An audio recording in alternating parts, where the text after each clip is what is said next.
Well then, that was fun, wasn't it? Leeds United 4, Oxford United nil.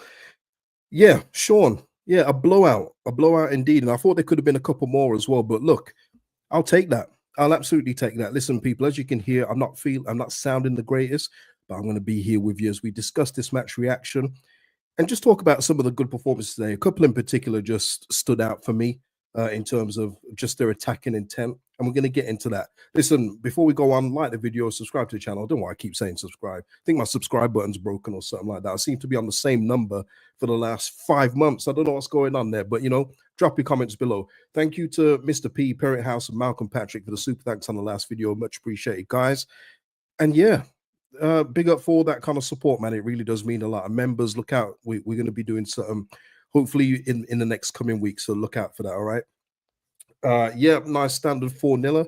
It was nice, man, wasn't it? It would have been good to get 5, but let's not get greedy. I had a 3-0 prediction. Let me get this smaller so you don't have to see these tired eyes that I've been sleeping out off and on all day today. Yeah, I had a 3-0 prediction today, and it was nice to get that 4th. We deserved it. First of all, Oxford. That's probably got to be the worst team that's come to Ellen Road so far. Unless anyone can remind me of a team that's been worse than that. That was basically a training game today. And I'll tell you a little something. And I don't usually do this, but I was looking past this game today. I've been looking forward to the next two. I've been looking at those with more, oh, we've got to get those two right, because I knew he was going to win today. I said it in the match preview, and I've got no apologies for it. This was going to be a standard win for Leeds, but even that blew my expectations today. Oxford, listen, the weather was poor for both teams, but their story today was once they won the ball back, they kicked it straight back to us. Their goalkeeper kept kicking it out of play due to the wind. Poor. The one opportunity that they had, which was when they broke on us and the guy had a one-on-one, zero composure, just no threat at all, man. It was a day off for Elan Melier today. Another day off for him, just racking up the clean sheets because there's just no threat. And listen, for the Oxford fans and even Gary Rowett, who's there, he took over the team yesterday.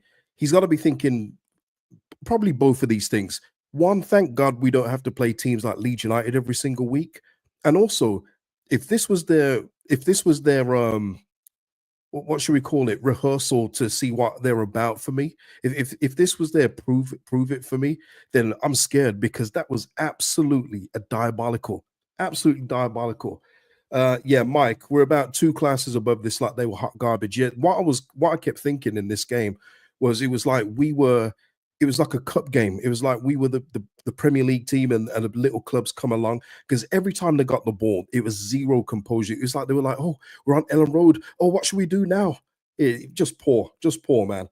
Darren here saying, would have loved to see Joseph get some service up front. I'm frustrated with it for him with how slow some of the passing is. I'm happy we won. Feel sorry for Joseph.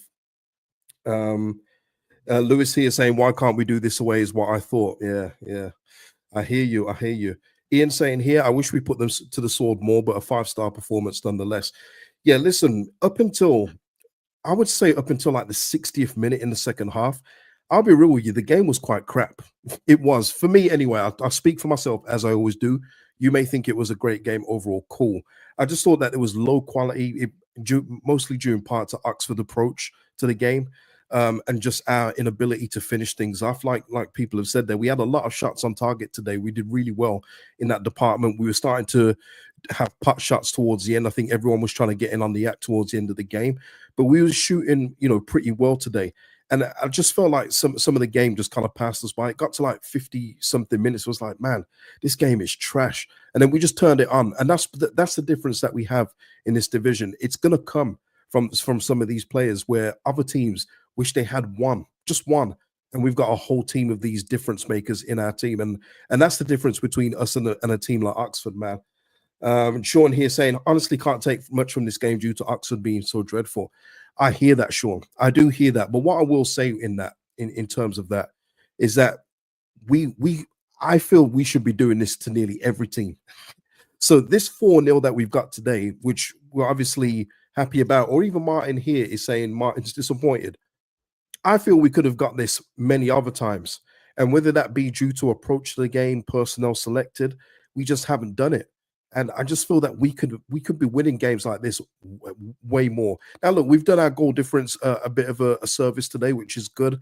The table is as it stands, people, and I'll show you in a bit. Sheffield United went to Cardiff, Kiefer Moore double, standard practice.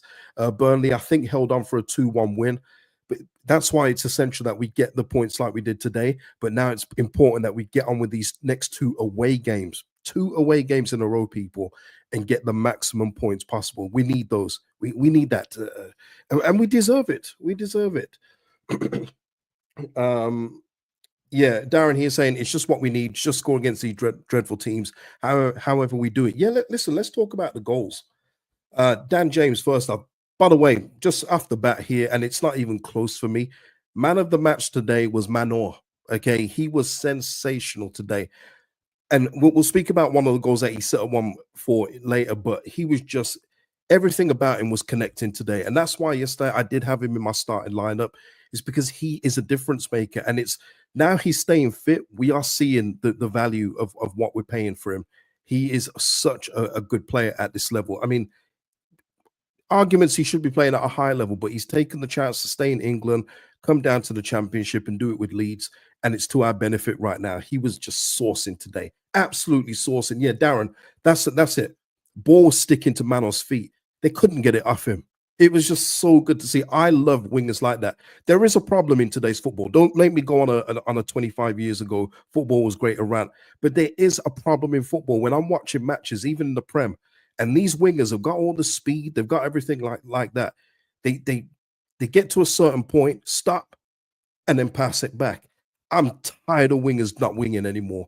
I'm tired of it, man. They need to restore the feeling and get back to it. And that's what Manor give me today. Yes, it's at a different level. It's against Oxford. But you know what? I love what I saw today from Manor. Absolutely cooked today. Absolutely brilliant. And he was essential for the first goal. Dan James, once again, Dan James getting his numbers up. I think isn't he close to catching Joel Peru now as top scorer? He's got to be close. Dan James seems to always pop up on the score sheet, but just instinctive movement, lovely movement as well from Manor Solomon. Good ball, the control as well. The commentary said that he was lucky. He was not lucky. He skipped that challenge because he almost got wiped out. Skipped over the challenge, put it across to Dan James, who slots it in for yet another goal for DJ. Love to see that for DJ as well. Nicely done. Yeah, we got loads of cheat combs. Absolutely. Yeah. Lewis, the game's been gone. The game's been gone, but I try not to talk too much about it, man. But, you know, Tony Cascarino was talking about robotic goalkeepers today after the whole Tottenham Man United thing. I couldn't agree more, honestly. Max here. Yeah, that's another one for DJ. I think that will be now, what is it, 16 or 17 games? When Dan James scores, we win. Simple maths. Let's do that. So yeah, there's DJ's goal. Love to see that for him. Brendan Aaronson, and if you watched the preview yesterday, I didn't have him in my starting just purely because I wanted to see something a little bit different. But Brendan Aaronson, I said even in the preview, it's not that I'm taking him out just for bad performance. I think that he'll be, if he starts against Oxford, he'll probably get a goal and an assist. That's not what I'm talking about. That's literally what I said yesterday, and he did that today. But he was big involved in the Jayden Bogle goal.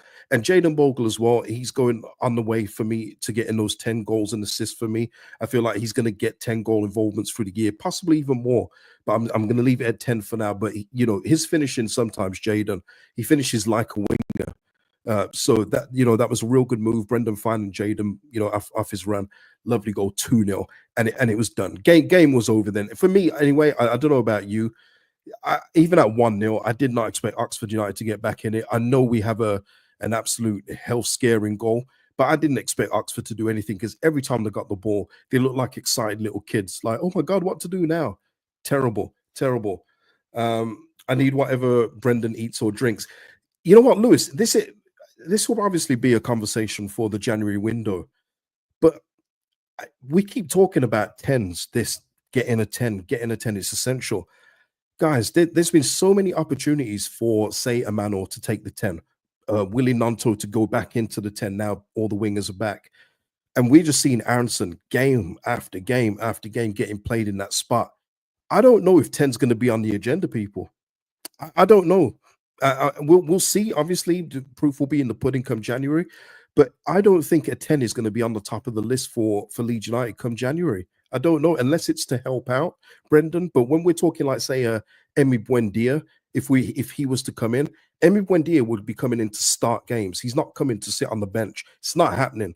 And so unless you're getting like a lower end 10, like that, what was that one? Hugo somebody that we were linked with, Diego Luna, that was it. Then yeah, I can possibly see that happening. But I just think Aaronson has got this 10 spot unlocked for Daniel Farker. Daniel Farker obviously likes him a lot due to his pressing nature and everything else like that. But when Brendan does like what he does today, adds goals, adds assists, that just stakes his claim even more to being the 10.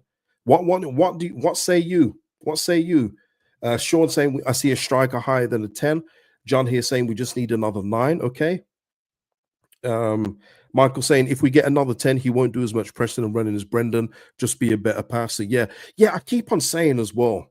I keep on seeing like comments like Brendan has now got almost more goals than Jorginho Rutter, as if it's to say like he's better or he's more effective than Jorginho. I think people downplay just how influential Jorginho Rutter was for this team. And yeah, maybe it's easily forgotten, especially after he come back from his hernia surgery. But Jorginho was literally the reason half of the time why we won the ball back from our own half, and he drags us up the pitch. And his goal involvements were more due to his assists. We all saw that Jorginho wasn't the greatest shooter, but they're different kind of 10s. And the proof will be in the pudding, won't it? If Brendan then goes for 40 million, then you can say fairs. But until that day comes, they're just different kind of 10s. And that's what I've said about 10s all along. You get your playmaking 10s and you get your goal scoring 10s. And you know what I mean? Yeah, Georgie was that's it, D. He's box office and he's doing very well at Brighton now, as I knew he would. Darren here saying, I don't believe we can get Buendia. Yeah, I've spoken about that on another video, Darren. But yeah, the only way that we get Emi Buendia is, first of all, if he gets first team football here. And second of all, is if we get promoted, he comes with us to the Prem. So it would have to be a deal to say, look, we're in the top 2, we're cemented. You come down, get game time, get your fitness up as well. At the same time, get more matches, and you come with us to the Prem, because he won't want to play in the Championship. And I don't think Villa would just allow that to happen. I think they would want a deal to say it's a loan with view to a permanent move upon promotion. I think it would be. Yeah, Lewis saying here, maybe a fullback, Verba, Firpo and Byron being injured at the same time is very likely. It is, Lewis, very much likely. I can definitely see that scenario happen. And listen, Schmidt, shout out to you, man. You got more than 15 minutes today. Check you out, Isaac Schmidt. Let's go. But yeah, so yeah, just that as well with Brendan Aaronson. Good performance from him today. He gets his goal as well. Joel Peru as well got an assist today.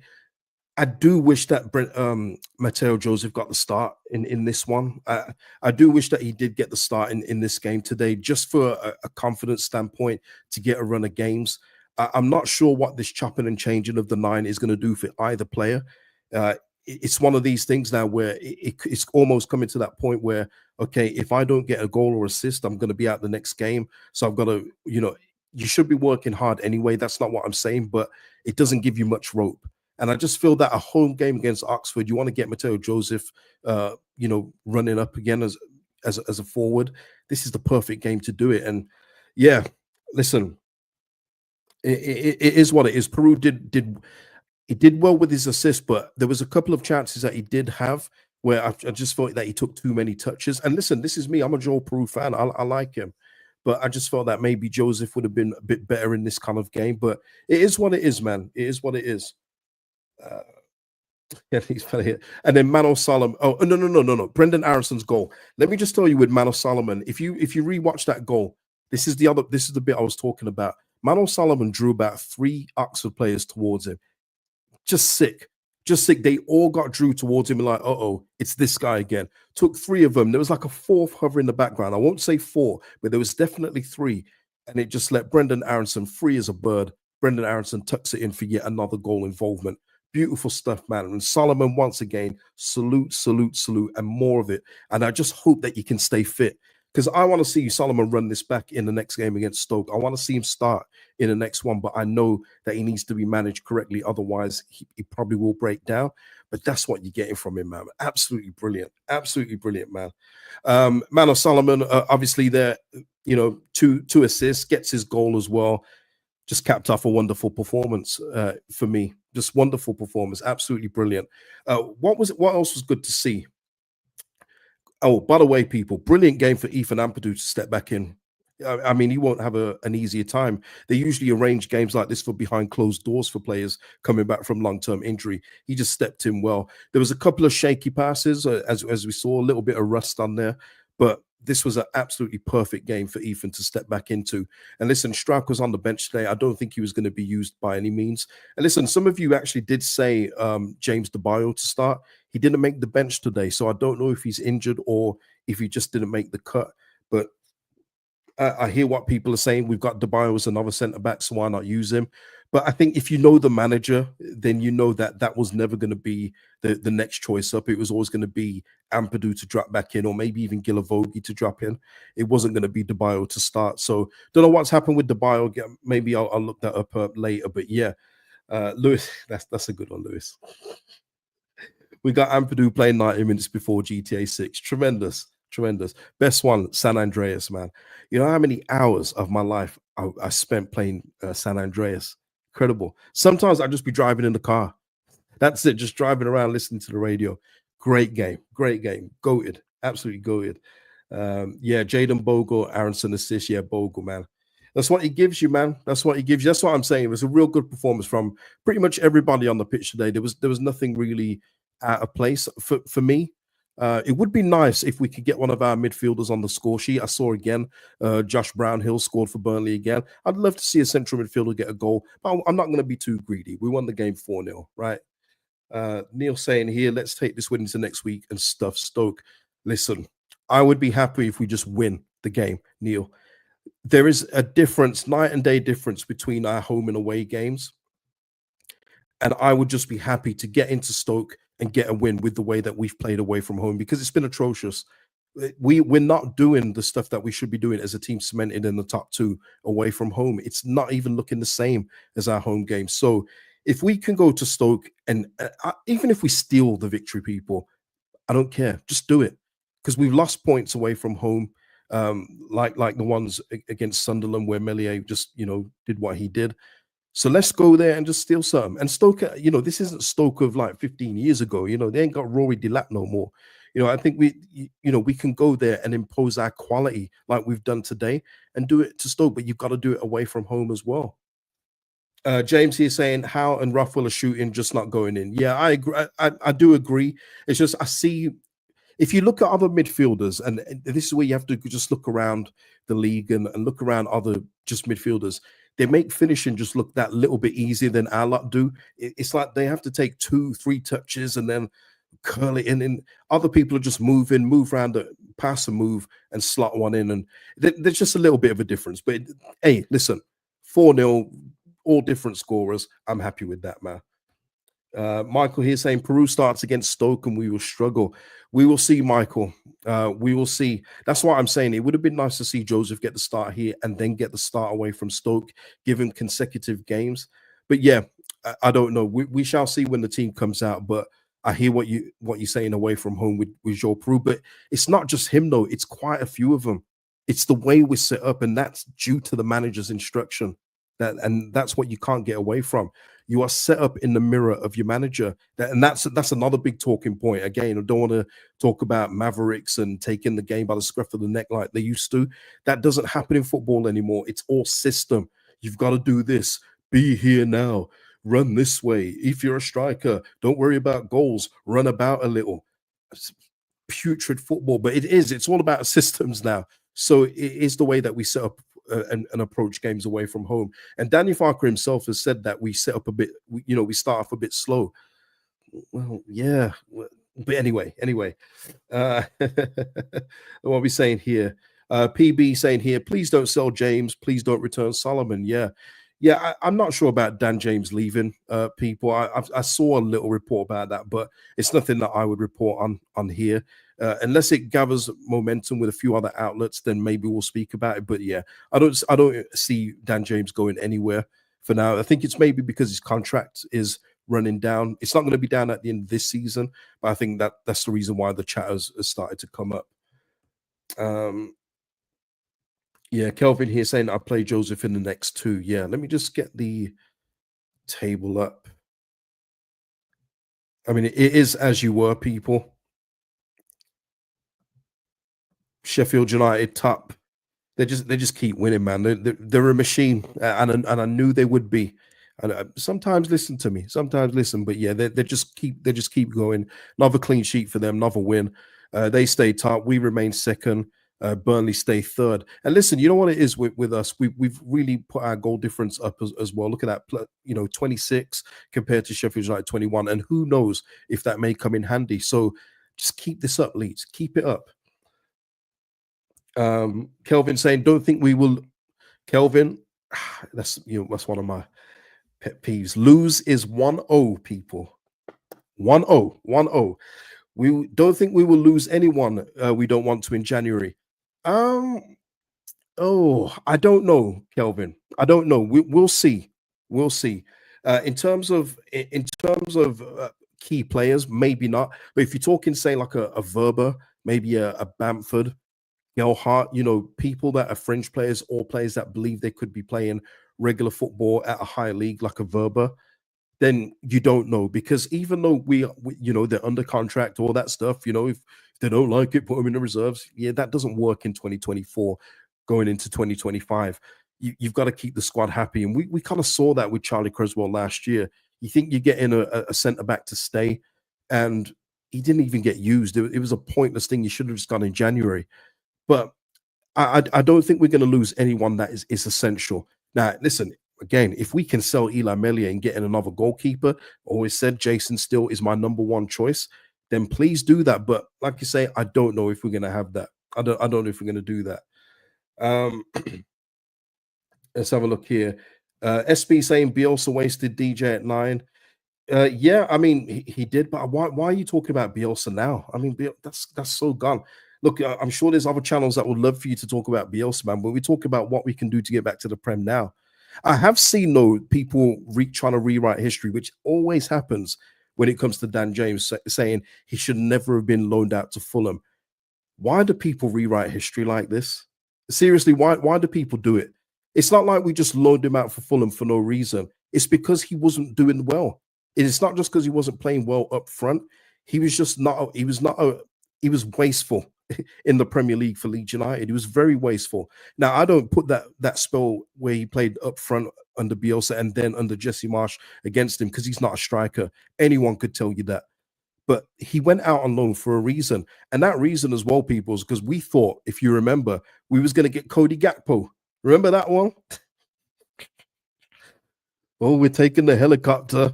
We're going to get Cody Gakpo. And there was someone else that we was trying to get, and then he failed the medical. Cannot remember the player's name. And it's only by chance then that they then forward on a transfer that they were going to go for in the summer in Willie Nanto, and decided to pick him up instead.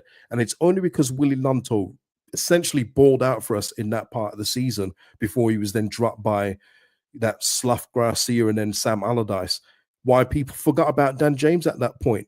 No one was talking about, Dan James, this is so unfair on Dan James at the time.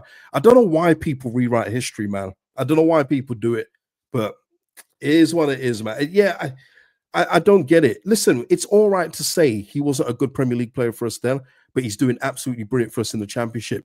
You don't have to then gloss over it and say, he's just been brilliant the whole time he's been here, because that's just not true. Bemba Dieng, there you go, guys. Man, you guys are good. You guys are good. Yeah, Bemba Dieng failed medical, Gakpo off the helicopter. Oh my Lord. Boy, oh boy, we wasn't run well. No wonder we finished with 31 points. We was Oy. But listen, the next go around in the Prem will be better. 49er Enterprises will have learnt from that and from their own mistakes too in their part of that relegation too. And Red Bull will help us too. I'm telling you. Yeah, honestly, you could actually do a little like Netflix series about it, just how comical it was that we was trying to pretend like we were a Premier League team by having some of the players that we had playing for us at the time. Absolutely. Just funny stuff. Funny stuff. But anyway. Oh, man. Is there anything else from the game today? Yeah, that's made me laugh, Even that painful memory, because it was painful for me. You guys saw me in those match reactions, man. I looked like I didn't want to live no more. You know what I mean? But when you look back now, it's kind of like, what were we doing? What was we trying, man? Absolutely just terrible stuff. Terrible. Mr. P with a super chat. Great win. I just wish we could take the reins off more often, especially when dominating in this manner. Agreed 100%, Mr. P. Nice way to start the weekend. Yeah, of course, man. And it's Merry Christmas. James, thank you so much, James, for that, man. Salute to you. Merry Christmas. Merry Christmas, KG. James, because you've sent such a generous donation, I'm going to let that one go. But Merry Christmas, KG. Thanks for all you do. The channel is awesome. Keep up the great work. Salute to you, man, and thank you for that. And listen, Merry Christmas, everyone. I will be back on before Christmas, so I'm not going to do the whole, have a great Christmas, everything, because I will be back before. So I'm not going to, shoot my load too early. But thank you so much, James, for that. That really is very, very generous. So thank you. Max H here saying could have done with getting Cunha in that time. Yeah, all of those things. And it was, we should have got this player, and oof. Yeah. Listen, Lewis, I'm not gonna lie, it was a tough time for me, man. It's because I was coming on, and this is the truth. This is stuff where people just think you throw on a camera and just start talking. It was draining for me to come on speaking about our results in the Prem. It was so draining. So I've just literally watched this team get battered, whichever game it was, and then I've got to come on here and talk about it as well. It was so draining, man. Crazy stuff. Kelvin, bro gave like 40 quid and he still corrected his spelling. Savage. Listen, man, I just try and help people, man. You know what I mean? I'm just trying to help people. Neil saying, love your channel. And that, salute to you, Neil. Love your channel, KG. Have a cheeky Christmas drink on me. Salute to you, man. Mike here saying here, we were all hurting at that time. I was glad you were there to console us all. Yeah. That's what it was. It was literally therapy shows week after week after week, just pure therapy. Because we was in it, and this is again what some people forget about that. It's all good. James, love you, man. Love you. If you can get on the member stream when I do one, come on and we can talk face to face. But people always forget there was like 9 teams up until a certain point in that relegation mix. And we was one of those 9 teams, obviously. And it was like, well, if we can just get points out of this game and the next game, then we could be okay. But we just kept losing. And I remember when Gracia was here, and I think what did we do? It was at the Palace game and then the Bournemouth away game in 1 week. It was something like that. And I just said, you know what? It's over. It's done. It doesn't matter now. I think whatever happens, it's going to be over. And then when Sam Allardyce put out that team against Tottenham at the end, where we had like 8 defenders on the pitch, I said, yeah, it's cool, man. It's cool. But yeah, listen. Anyway, oh man, yeah, it was horrendous, man. Dave here, KG, do you think we should play Ramazani from the start at Stoke? He won't fare off goal today. Are you saying he wasn't far off goal today? Yeah, he did have a couple of chances, Dave. I don't know, because I would stick Solomon in there, and we've already seen that Aaronson's going to play the 10, so there's no point replacing the 10 in the team. So no, I would stick with Solomon at this point, Dave, unless you want to put Ramazani somewhere else, but then he can't really take Dan James's place either. So that's what I mean. The options that we've got, Dave, and everyone else, they're envious options. People would be envious. They are envious of us in this division for the options that we have. It's criminal. It's criminal. And that's why I'm glad where we are right now. Even though I would prefer us to be first and a little bit more comfortable, let's keep this train rolling, man. And let's go next week against Stoke. But listen, people, that is it for the stream. I'm getting hot now. If I enlarge the screen, I'm going to probably look nuts. So what I'm going to do is I'm going to end it here. Leeds United 4, Oxford United 0. Salute to everyone. Thank you so much as well for the donations, and James as well. Salute to you. And I'll see you in the next video, people. Peace out. Enjoy the rest of your weekend.